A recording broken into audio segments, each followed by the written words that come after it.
우리의 주님이시는 이 와인을 주의 신부가 감사 진심을 주님, 우리의 하나님 여기시고 주의 긍휼과 사랑을 함께하여 주옵소서.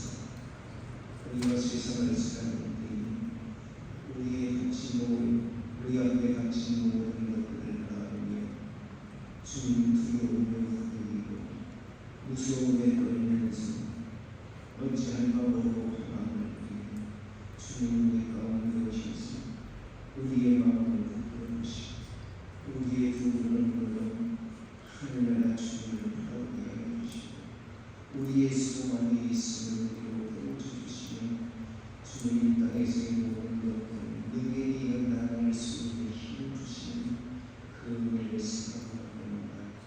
감사와 찬송을 드립니다. 주여 우리 마음을 강하게 해주시고 담대하게 하여 주옵소서. 아직도 이 땅은 주님만 태우고 분란으로 인하여 흉흉한 불안한 세상이 없고 각처에서 일어나는 모든 기운과 홍수와 지진으로 인하여 두려움에 쌓여 있습니다. 주님 또한 여러 가지 죄와 죄에 인하여 수많은 사람들이 주님 고통과 괴로움에서 후회되고 있습니다.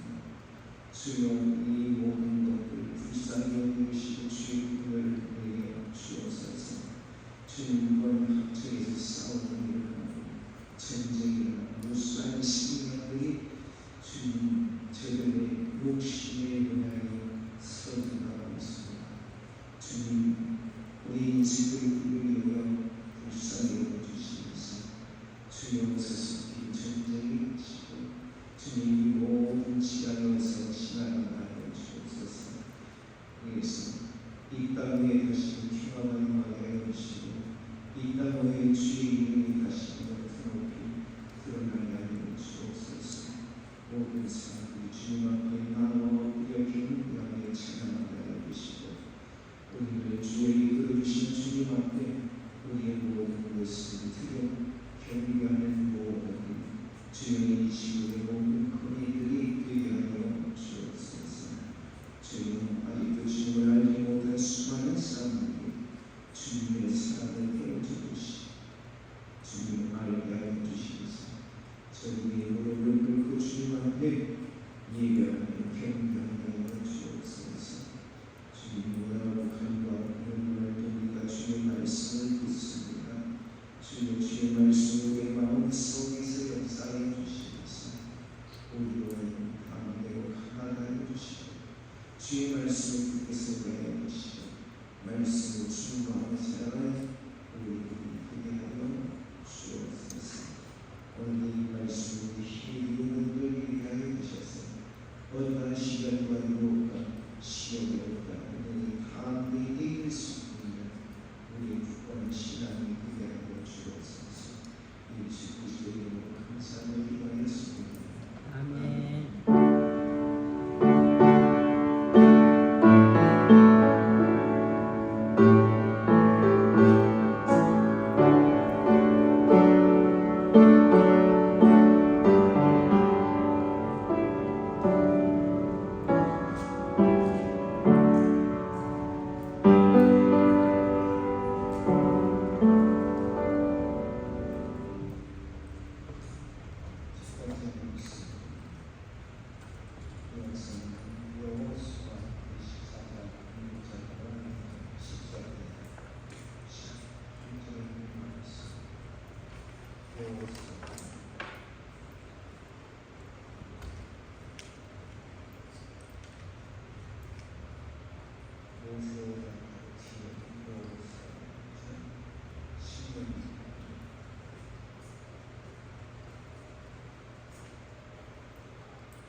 요사가 이스라엘 모든 지파를 세겜에 모으고 이스라엘 장로들과 구두령들과 재판장들과 의사들을 부르매 그들이 하나님 앞에 보인지라. 여호수아가 모든 백성에게 이르되 이스라엘 하나님 여호와의 말씀이 옛적에 너희 조상들 곧 아브라함의 아비 나홀의 아비 데라가 강 저편에 거하여 다른 신들을 섬겼으나 그러므로 이제는 여호와를 경외하며 성실과 진정으로 그를 섬길 것이다. 너희의 열조가 강 저편과 애굽에서 섬기던 신들을 제하여 버리고 여호와만 섬기라. 만일 여호와를 섬기는 것이 너희에게 좋지 않게 보이거든 너희 열조가 강 저편에서 섬기던 신이든지 혹 너희 거하는 땅 아모리 사람의 신이든지 너희 섬길 자를 오늘날 택하라. 오직 나와 내 집은 여호와를 섬기겠노라. 백성이 대답하여 가로되 여호와를 버리고 다른 신을 섬기는 일을 우리가 결단코 하지 아니하오니 이는 우리 하나님 여호와가 그가 우리와 우리 열조를 인도하여 애굽 땅 통제했던 집에서 나오게 하시고 우리 목전에서 그 큰 이적들을 행하시고 우리가 행한 모든 일에서 우리의 지난 모든 백성 중에서 우리를 보호하셨으며 여호와께서 또 모든 백성 곧 이 땅에 거하던 아모리 사람을 우리 앞에서 쫓아내셨습니다. 그러므로 우리도 여호와를 섬기리니 그는 우리 하나님이시니이다. 아멘.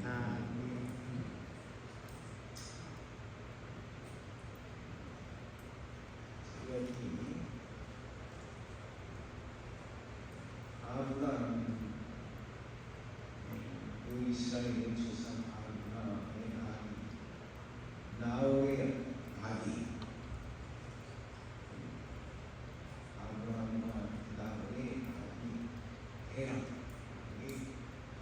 아브라함의 아버지가 그냥 데라 내가 감정에 가할게 거기에서 이방신에서 우상 신겠다. 가끔 그런 이야기를 어렸을 때 했던 것을 기억합니다.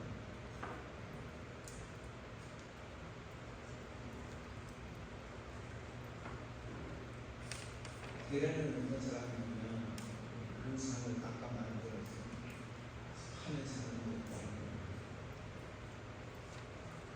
근데 이 우상을 만들어서 먹으면 아브라함을 시키셔버렸어요.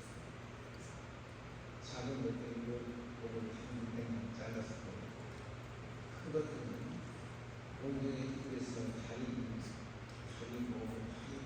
떨어져서 그래서 내버려 놨다는 아버지가 이제 우상들을 가서 팔고 집에 돌아와서 우상들 살펴보니까 우상들이 다 부서지고 깨지고 무너지가 떨어지고 그래서 아브라함을 찾아서 물으니까 저들이 싸우다고 했다. 저들이 싸우다고 했다니까. 이 아버지께서 아니 이 우상이 어떻게 싸우냐 말도 안 되는 소리 어떻게 말하나 이게 뭔데 아무리도 할 수 없는 것들인데 어떻게 이렇게 싸우냐 아버지 신이라고 하잖아요. 신이니까 움직여서 우리가 무슨 소리로 그냥 아이들한테 얘기하고 그런 식으로 이 이야기를 했던 것 같아요. 생각이 나요. 사실은 아브라함이 그 조상들은 우상을 섬기는 사람들이었어요. 노아가 하나님을 섬기는 노아 이후에 많은 하나님 사람들이 나오면서 그 하나님 계속 섬기는 게 아니라 그 땅에 있는 모든 우상들을 섬기는 그런 역사가 일어난 것이죠. 근데 야곱이 가나안에 있을 때 거기에 뭐가 들었어요? 기름이 들어가요. 가문이 들어가요. 그래서 이 살 수 없을 정도로 힘이 들었어요.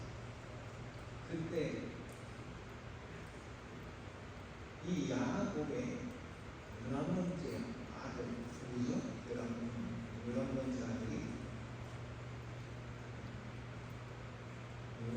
머리가 잘안 돌아가가지고 이름도 생각도 안 나고 지난번처럼 에서가 이스마엘에게 그런 노력을 꼽히는 잘 들으셔야 돼요. 제가 틀리게 얘기할 정도로 자, 요셉이가 그때 애굽에서 뭐가 됐어요? 총리 대신이 돼서 가문의 대위에서 풍년에 곡식들을 대위에 나왔다. 근데 야곱 그 아들들이 전부 취업을 하는 사람인데 먹고 살 곡식이 없는 거예요. 그래서 대국으로 곡식을 사러 보내다가 요셉을 만나고 그 모든 그러한 편지사들이 어디로 왔는가 하니 요셉이 있는 애굽으로 갔어. 그래서 거기서 오랫동안 내년 400년 이상의 그곳에서 살게 되었어. 그래서 그 많은 그 부족들이 원성에서 드러나게 되었다는 말. 그리고 이제는 거기서 그들의 신을 숨기는 가능성을 얻었었어.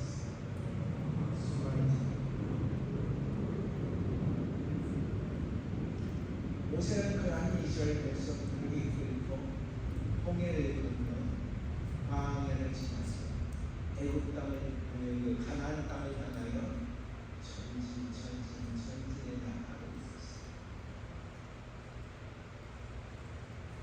근데 수많은 사람이 때리기 위해서 나아가게 되는데 거기에 뭐가 끼어들기 시작하고 비유라고 합니다. 도적께도 되고 또 정처 없이 돌아다니는 그러한 사람들이 끼어들게 되는 거예요. 그래서 그들 나름대로 신들이 있었다. 근데 하나님께서 모세를 통하여 그들에게 하나님의 말씀을 주셨고 그리고 그들이 하나님 말씀이라는 계명을 주셨어요. 그래서 그들을 한번 걸러내는 거예요. 모든 백성들에게 하나님 말씀이라고 했어요. 자, 모세를 통하여 이스라엘 백성들이 애굽을 떠나고 하나님을 향하여 전진해 나가 그들의 지도자 모세가 이제 운명을 하게 되었고 그 후대가 누가 선택이 되어 있어요? 여호수아가 선택이 되었고 여호수아는 이스라엘 민족을 이끌고 가나안 땅을 향하여 전진하는 것이죠. 가나안 땅에 들어서면서 이제 수많은 깐 부족들을 처벌하면서 쳐부수면서 그리고 토지를 확보하기 시작합니다. 그리고 각 부족에게 자기들이 점령해야 할 땅을 분배하기 시작합니다. 그러면서 이제 나이 많은 이 여호수아는 각 부족의 부역들을 불러 모은 거예요.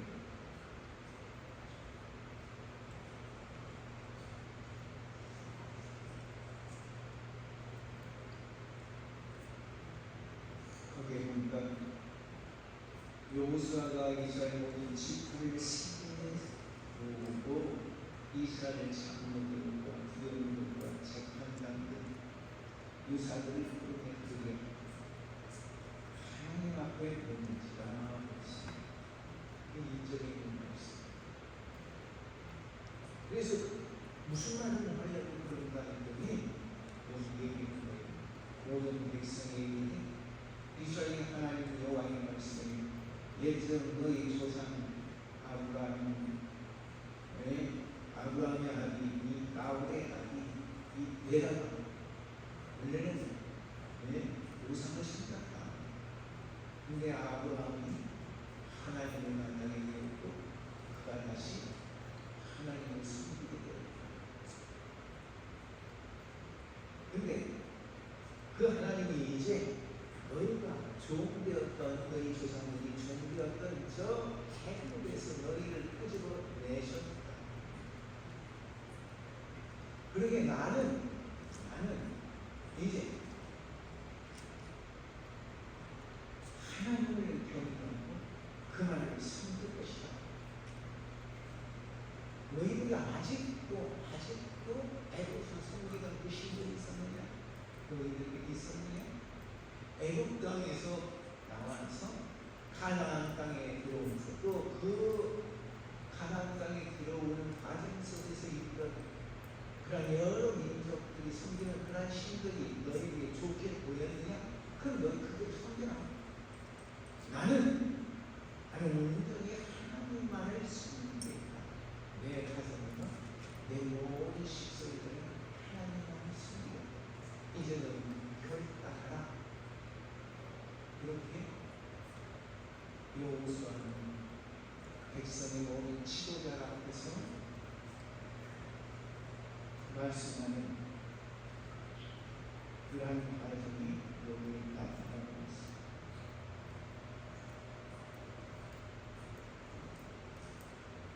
우리가 여기서 알아야 할 것이 무엇입니까? 우리의 진가운 경배의 대상이 누구인가? 그걸 알아야 합니다. 우리의 경배의 대상은 누구인가? 이 참다운 대상을 바로 알아야지. 그래야 그 참다운 신을 참다운 그런 경배를 드려야 할 그분을 향하여 우리가 바른 예배를, 바른 경배를 드릴 수 있는 겁니다.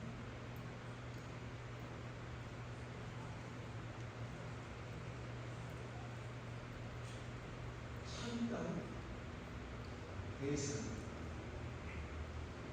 이 대상을 바로 알아야 합니다.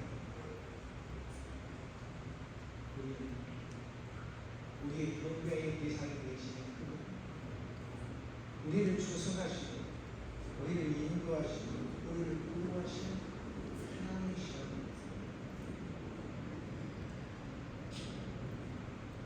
15절에 보니까 뭐라고 말씀하면 여호수아는 이스라엘 백성들에게 그 잘못된 경배의 대상에 대한 신앙적 결단을 촉구하고 있는 거예요. 그러면서 나는 오직 하나님만 섬길 것이라고 했어요. 신앙의 결단을 하는 거예요.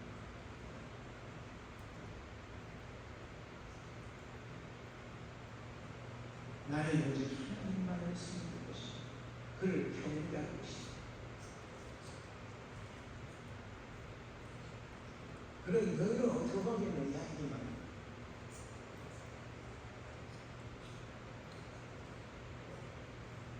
우리가 참다운 그러한 경배의 예산을 발견했다고 하면 그럼 우리는 어떠한 세상인가 예배를 드려야 하는 것입니다.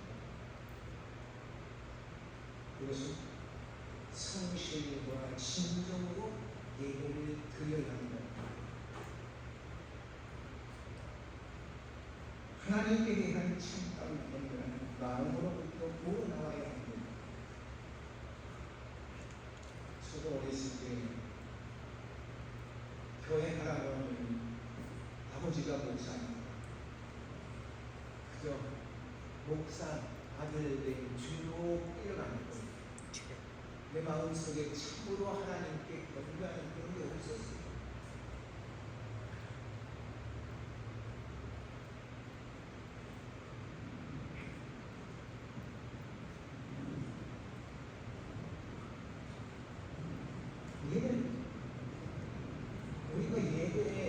규례할 대상은 내 마음에서부터 모두 나오는 하나님 예배를 드려야 한다니까.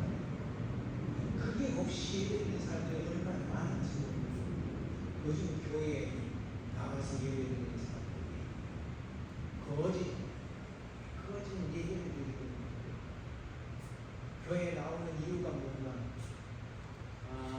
나는 장사를 하니까 많은 교인들이 있는 곳에 가서 예배를 드리면 우리 가게에 와서 내 물건을 팔아줄 사람들이 많으니까 그것을 여러 가지 자기의 직업상의 문제를 가지고 교회에 나가는 사람이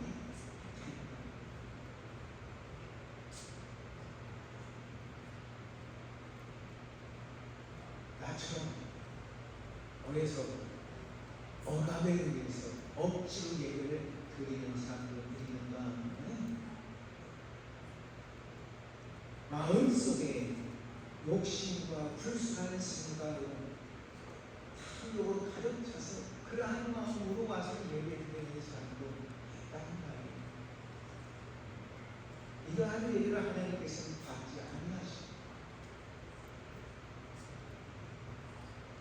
우리의 마음속에 진정한 항상 그러한 마음으로 예배를 드리는 거예요.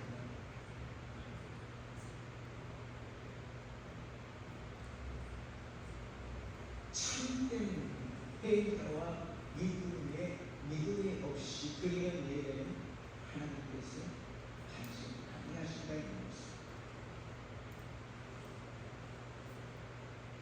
이스라엘 백성들이 애굽에서부터 가졌던 이 방식을 버리고 성실과 진정으로 하나님 말을 순개하기 때문에 여호수아는 직업입니다. 그가 이끌려는 이스라엘 백성들을 향하여 건너주시는 하나님이었습니다. 오늘 우리 교회에 수많은 그런 성도들이 있어요. 그게 정말 어떠한 마음과 어떠한 생각을 가지고 예배를 드리는가. 오늘 우리는 또한 한번 생각해 보아야 될 줄로 예수님은 그렇게 말씀하셨어요. 하나님은 영이시 하나님을 예배하는 신령과 진정으로 예배하는 자입니다. 그렇게 요한복음 4장 14절에 말씀해 주시고 그렇게 예배드리지 않는 것은 이런 헛소리가 아닙니다. 내가 장로되기 위해서 얼만큼 헌금을 하고 걔가 차를 사서 교회에다가 드리고 뭐가 되기 위해서 자기 영혼을 위해서 내가 몇십 년 교회 다니는데 나보다 더 믿는 사람들이 장로가 되고 나보다 더 늦게 믿는 사람들 믿음의 연조가 저들이 그러한 사람들이 장로가 되고 그랬어요.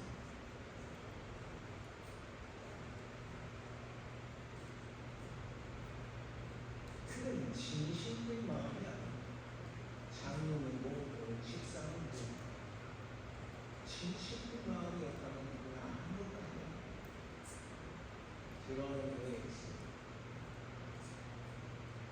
연초에 이제 집사 임명 모임 주도한 직원 임명을 하는 그때 보니까 어느 한 부인이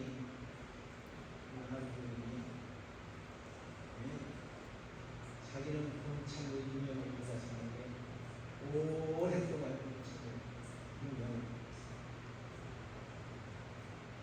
근데 그때 집사님을 믿게 됐어요. 하나님 감사합니다. 내가 이 직분에 충성할 수 있게 해주세요. 내 마음도 내 생활도 그런 감사가 나올 줄 알았는데 뭐라고 집사 따기 힘들다.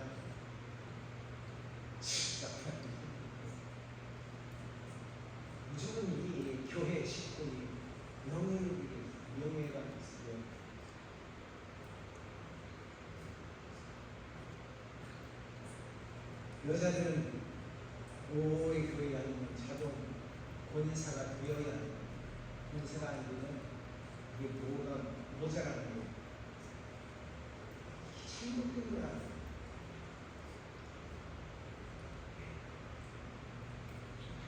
하나님을 섬기는 이유가 진심, 10년 동안 진정으로 예배를 드리는 그러한 자세를 가져야 합니다. 그 다음에 행함이 없는 믿음이 이것은 뭔가입니다. 행함으로 경배를 드려야 합니다. 믿고 따르는 게 행함이 있어야 한다는 거예요. 자신이 고백하고 증거하는 데에 분명한 행동이 없다 보면 그것은 참된 것이 아니라. 베드로전서 1장 17절에 보니까 외모로 보지 않고 각 사람의 행위대로 판단하시는 자를 너희가 아버지라 부르는즉 너희 나그네로 있을 때를 두려움으로 지어라. 하나님 앞에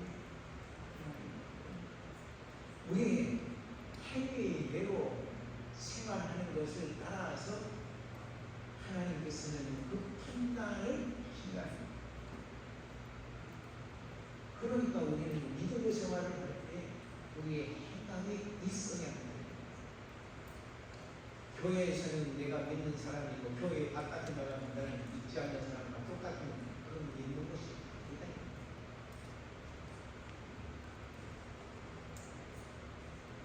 야고보서 2장 17절에는 조금 앞에 있는 그런 말씀과는 좀 다른 게 있는데 제가 앞에 있는 말씀 그냥 잘라내고 이 말씀만 말씀입니다.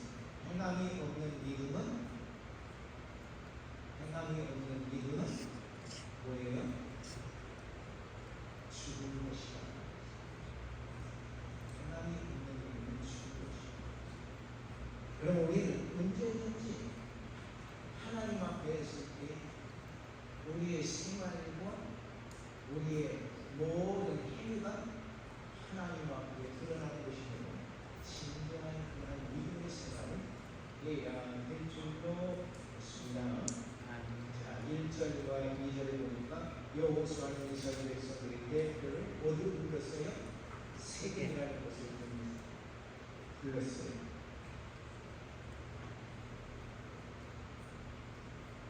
이스라엘과 북이 이스라엘에서는 이 세겜이라는 곳에 산당이 세워지게 되었는데 왜냐? 그러한 곳에는 이스라엘 민족들의 어떤 그러한 역사가 있는 그런 곳이었습니다.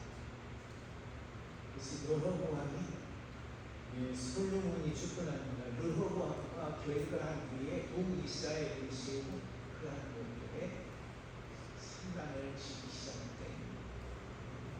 그런데 이미 그들의 조상이 되었던 그러한 여호수아는 그곳에서 이스라엘 백성들을 부르고 그리고 너희가 누구를 섬길 것이냐는 것을 결정치더라. 그렇게 말씀하신 하나님 것입니다.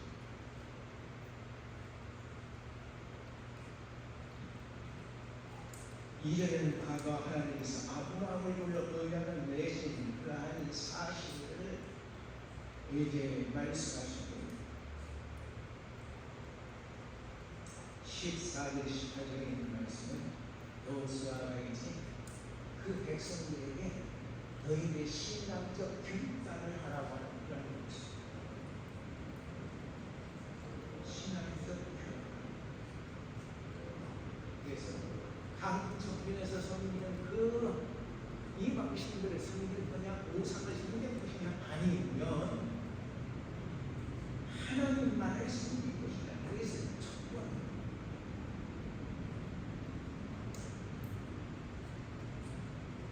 우리가 다른 이방신과 우상들 포기하는 그런 말씀을 주십니다.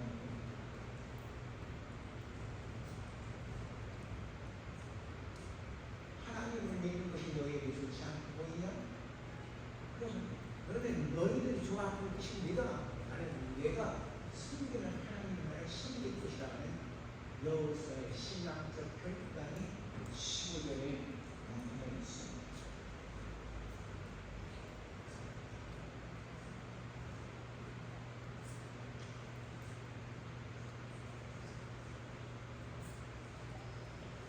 여호수아의 결단은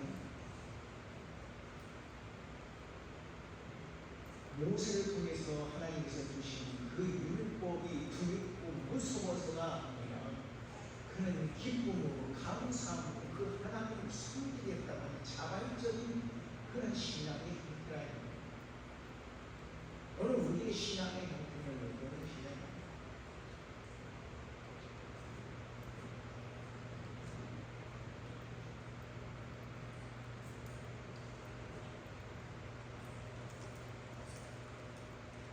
우리가 섬기는 하나님, 우리가 한다는 하나님께서 우리에게 주신 하나님의 성격을 따릅니다. 그 하나님께서 우리에게 생명을 주셨기 때문에 감사합니다. 이것이 우리의 믿음의 조건입니다. 하나님이 나를 사랑하시고 우리 예수 그리스도를 우리에게 보내어 주셨기 때문에 내가 그게 감사하고 감격해서 내 생명에 구원받은 데 감격해서 하나님을 섬기고 그 예수 그리스도를 우리의 마음속에 모시고 우리가 사랑합니다.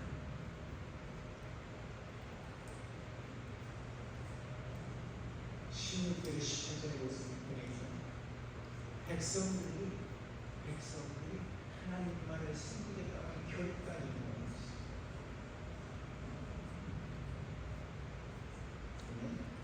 우리 생활 속에서 어떻게 우리가 하나님을 섬겨야 할 것인가 항상 우리의 마음속에 결단합니다. 그리고 하지만 그런 생활 속에서 우리의 믿음의 생활이 이어나갈 줄로 믿습니다. 두 번째 말씀 에베소서 6장 에베소서 5장 6절에서 22절에 있는 말씀 누구든지 헛된 말로 너희를 속이지 못하게 하라. 이를 인하여 하나님의 진노가 불순종의 아들에게 임하느니라. 그러므로 저희와 함께 참여하는 자 되지 말라. 너희가 전에는 어둠이더니 이제는 주 안에서 빛의 자녀들처럼 행하라. 빛의 열매는 모든 착함과 의로움과 진실함이 있나니라. 주께 기쁘시게 할 것이 무엇인가 시험하여 너희는 열매 없는 어둠에 이르지 말고 도리어 책망하라. 저희의 은밀히 행하는 것들은 말하기도 부끄러우니라. 그러나 책망을 받는 모든 것이 빛으로 나타나지는 눈마다 빛이다. 그러므로 이르시기를 잠자는 자여 깨어서 죽은 자를 가운데서 일어나라. 그리스도께서 내게 빛이시라 하셨느니라. 그런즉 너희가 어떻게 행할 것을 자세히 주의하여 지혜 없는 자같이 말고 오직 지혜 있는 자같이 세월을 아끼라. 내가 악하니라. 어디서 자가 되지 말고 오직 주의 뜻이 무엇인가 이해하라. 술 취하지 말라. 이는 방탕한 것이 오직 성령의 충만함을 받으라. 시와 찬미와 신령한 노래들로 서로 단합하며 너희의 마음으로 주께 노래하며 찬송하며 범사의 우리 주 예수 그리스도의 이름으로 항상 아버지 하나님께 감사하며 그리스도를 복종하라.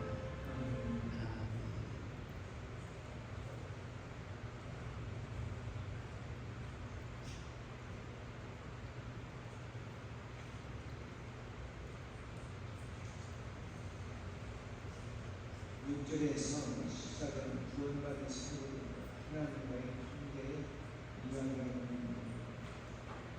6절, 10절은 불순종한 죄인들의 생활을 버리라는 우리는 사단의 유혹에 넘어가서 악행을 행하고 불순종하는 그에 비해서는 안 되겠습니다. 그러므로 불순종하며 누가 함께 해서도 안 된다.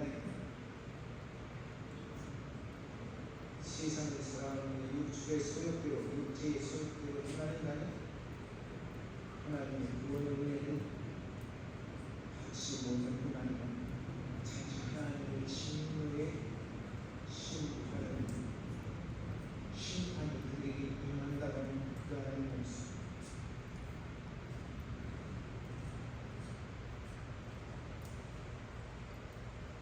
믿음의 생활을 하는데 지금 믿음의 생활은 내가 받을 것도 하고 남이 받을 것도 하는 그런 생활이 되어요. 내가 보기엔 내가 옳고 다른 사람이 보기에는 전혀 아니라는 그런 문제가 있어. 내가 받을 것도 하고 다른 사람이 나를 받을 것도 하고 그런 사람이 돼요. 가끔 그러한 모르기 이 교회 안에서 일어나고 있어요. 내 이웃은 네 형제같이 사랑하라. 그랬더니 내 이웃의 사랑이 누구인가? 무약하고 불쌍한 사람, 고아와 과부를 긍휼히 여기라. 그래, 과부와 고아를 긍휼히 여기라겠지. 그럼 내가 과부를 사랑해 줘야지. 이 사랑의 도라는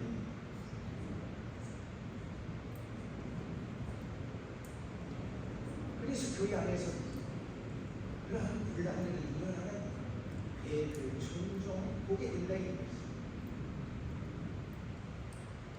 자기가 볼 때는 나는 과거를 사랑을 하고 있어. 그러니까 사랑한 거야. 자기가 보니까 떳떳하다 이거. 그런데 다른 사람이 볼 때는 어때요? 다른 사람이 볼 때는 어때요? 왜 자기 부인을 알고 과거를 사랑하나 이거. 분명이다 이거. 그래서 그걸 지적하니까 오늘 너 전도사라는 사람이 뭐라고 얘기를 하느니 남녀의 관계는 하나님으로 어떻게 하냐 그때 참 어떤 얘기를 해볼까. 그러한 믿음은 잘못된 얘기입니다. 가져서는 안 된다. 여기에 보니까 뭐라고 해요? 8절에서 14절에 보니까 뭐라고 그래요? 어두운 대신에 빛 가운데 사는 생활을 하라고 말씀을 하시고 있습니다. 믿음의 생활이라는 건 어둠에 속한 게 아니라 과부를 사랑해 주는 것 좋습니다. 고아를 사랑해 좋습니다. 그런데 그것이 광명한 천지에서 밝히 드러낼 수 있는 일이냐 아니냐가 중요하다.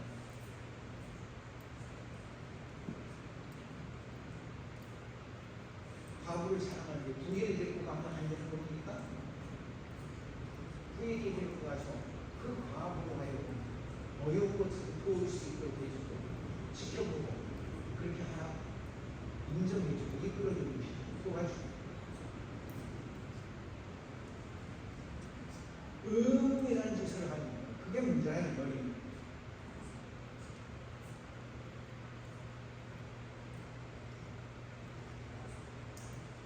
빛 자체이신 하나님의 자녀가 된 성도 언제나 더 이상 어둠의 자녀가 되어서는 안 된다는 그런 말씀입니다. 빛의 자녀로서 세상에 대하여 말과 행위로서 그 빛의 역할을 해야 한다는 것입니다.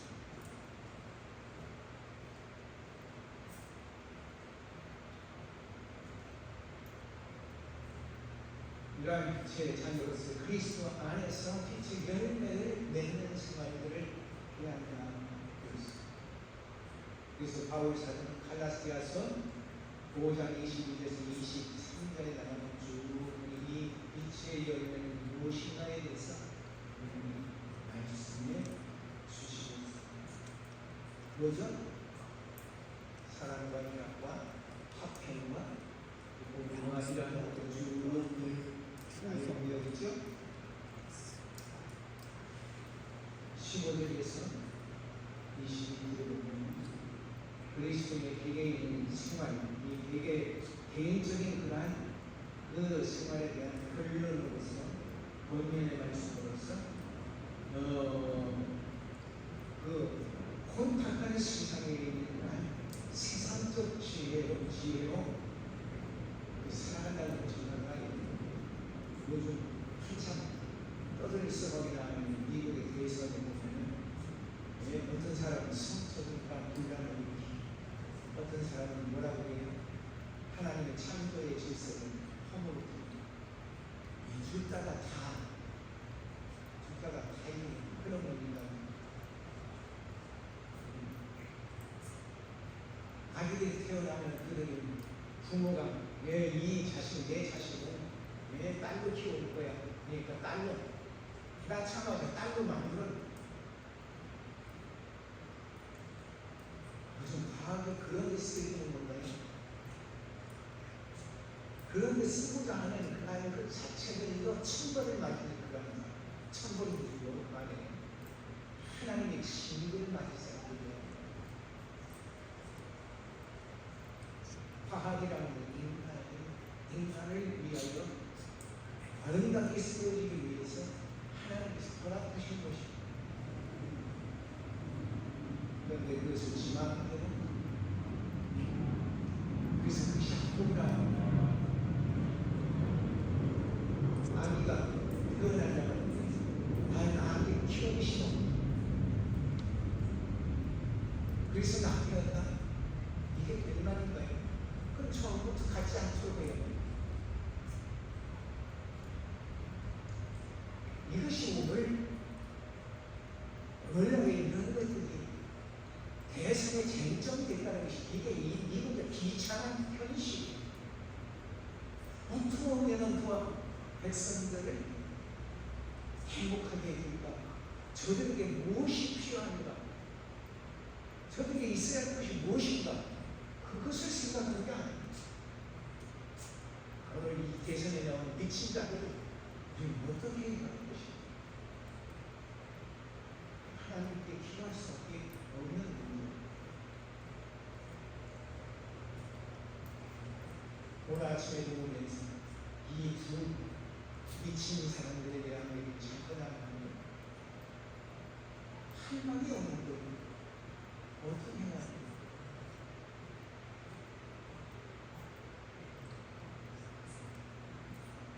오직 하나님과 그런 것은 이 정신없는 그런 히틀러와 같은 이 미친 푸틴과 같은 기자들을 어떻게 없애야 하는 하나님의 저들을 치료하여 주옵소서 할 수밖에 없습니다. 이 땅을 긍휼히 여기시고 하나님 이 땅을 긍휼히 여기시고 불쌍히 여겨주시면서 이 땅에 바른 지도자를 세워 주옵소서. 없다이 하나님은 빛이에요. 하나님 그 자체가 빛이에요. 어둠에 속하지 않아요.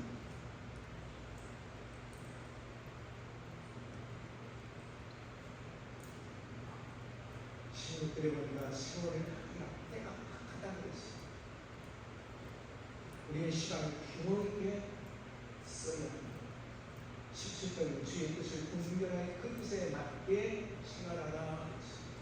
어린 소리를 보면서 책망하고 그리고 주의 뜻을 분별해서 생활하여 하는 어린스럽게 생활하시면 안 되는 거예요. 19절 우리가 성령의 충만한 생활을 하는 것입니다. 수치하고 성령의 충만한 것입니다.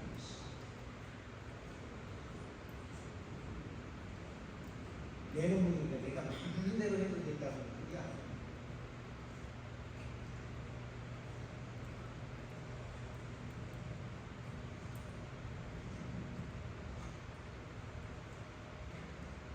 주님의 말씀 요한복음 51절에서 50절에 있는 것입니다. 요한복음 51절에서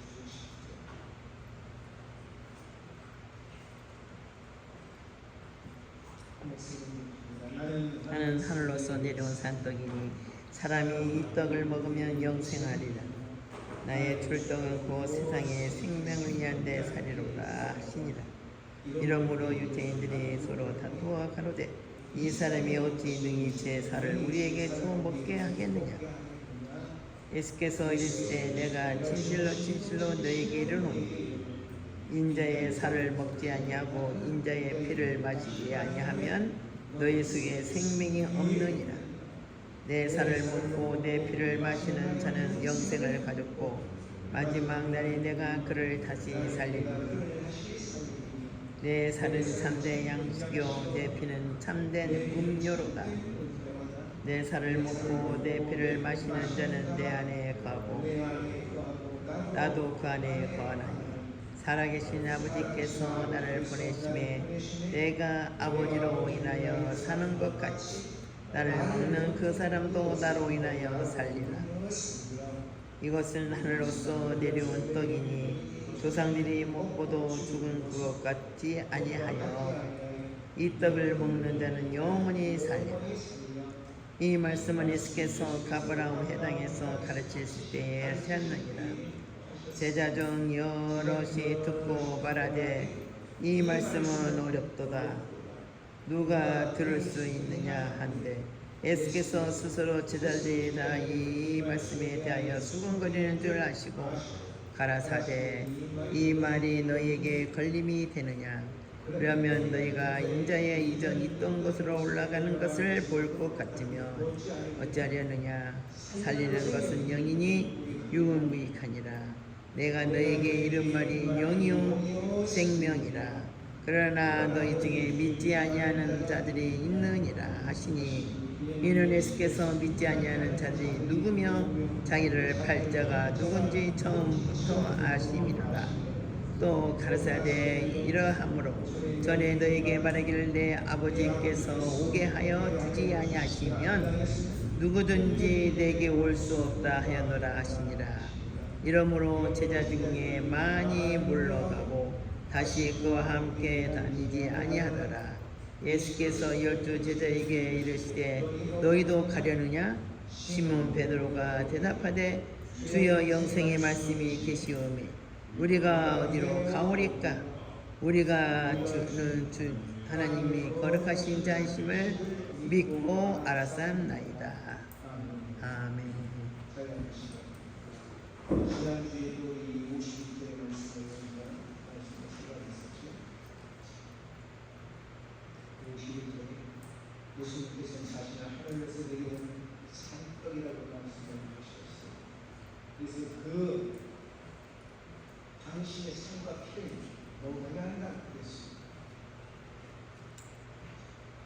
예수님께서 이 말씀하신 것은 무슨 뜻일까요? 정말 당신의 삶과 정말 당신의 피를 마시다 그런 건가요? 여기 보니까 영이라고 했습니다. 예수 그리스도의 영접하는 자는 주님의 몸과 살에 참여한 자가 된다고 합니다. 그리스도를 영접합니다.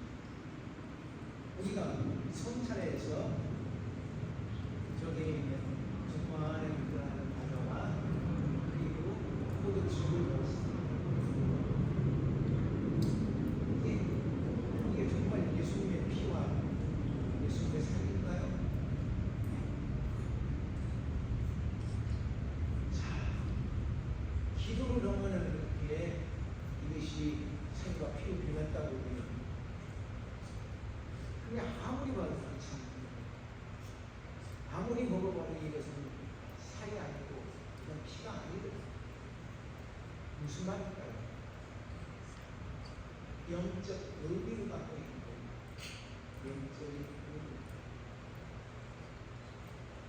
그렇게 믿고 내가 마실 때 이게 내 안에서 피와 같은 역할과 살과 같은 역할로서 우리의 삶을 변화시킨다는 거예요. 그리스도의 말씀을 따라 생활하도록 우리를 인도하는 것이에요. 그러나 그들은 의뢰인들은 그러한 것을 생각도 못했어요. 그저 오직 육신적인 것, 세상적으로 예수님의 말씀을 생각하는 거예요. 예수님의 말씀은 하나님의 말씀을 영적으로 생각했으면 그들은 빛났을 거예요. 그러나 그는 세상적 물리적으로 그냥 생각합니다. 그러니까 예수님의 말씀이 그들이 믿을 수 없는 그런 말씀이 되어진 거예요. 우리는 이 말씀을 어떻게 믿습니까? 영적으로 믿어야 해요. 영적으로 믿어야 해요. 하늘에서 내려온 하늘의 양식, 이스라엘에서는 과학문에서 모세를 통하여 받았던 하나님 내려주신 그런 만나를 먹었어요. 근데 그들은 다 죽었어요. 왜 그랬을까요? 세상에 물리적인 그러한 것들을 그들은 받았을 뿐입니다. 그러나 영적인 예수 그리스도를 우리가 받았을 때 우리의 마음속에 그분이 오셔서 임재하실 때 우리의 마음은 새로운 세계를 우리의 영은 새로운 세계를 향하여 나아갑니다.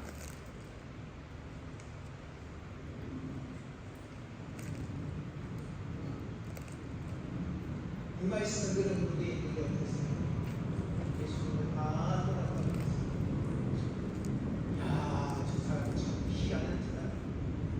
이럴 수 없다. 어떻게 제사가 필요한지 말도 안 돼.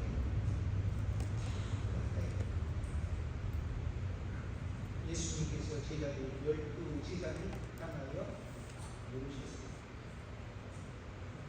너희들 바라느냐? 내려가 봐주세요. 영생은 없어. 죽고 있어. 영생의 말씀이 죽게 있는데 우리가 어디가 안 됩니까? 영생의 말씀이 죽게 있는데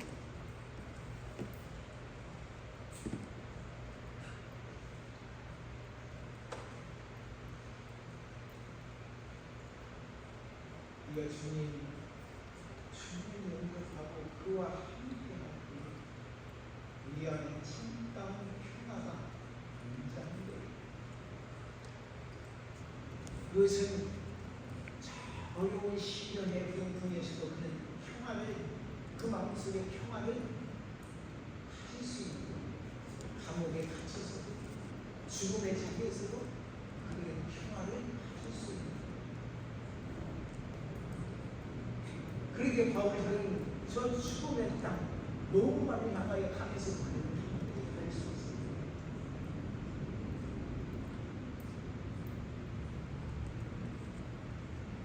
시련의 땅, 죽음의 땅, 그것에서 도망을 가는 저 베드로는 그는 주님을 만났어. 베드로야 신아, 네가 지금 어디로 가냐? 저들이 나를 죽이려. 그래서 내가 살길을 찾아간 겁니다. 내가 살길 찾아서 내가 마음껏 복음을 증거할 수 있는 것으로 가라. 그래도 난 네가 벗어버린 그 십자가를 지어 네 몸만 따라야 하여 항상 중에 베드로는 그 모습 그것을 깨닫고 로마 땅에 가서 순교를 하고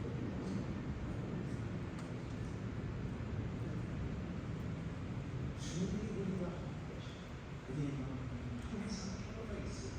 주님은 우리에게 무엇을 제자들에게 나타나신 주님은 그들에게 무엇을 말씀하셨냐면 항상 너에게 평강이 있을지어 평안할지 말씀하셨어요. 아멘.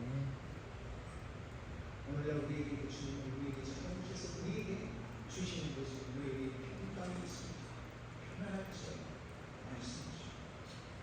우리가 어떠한 상황에 어떠한 처지에 있든지 주님은 그렇게 우리에게 말씀해 오시고 그 주님을 여러분의 마음속 깊이 보시고 참다운 평강을 누리시는 예수님의 이름으로 축원합니다. 아멘. 말씀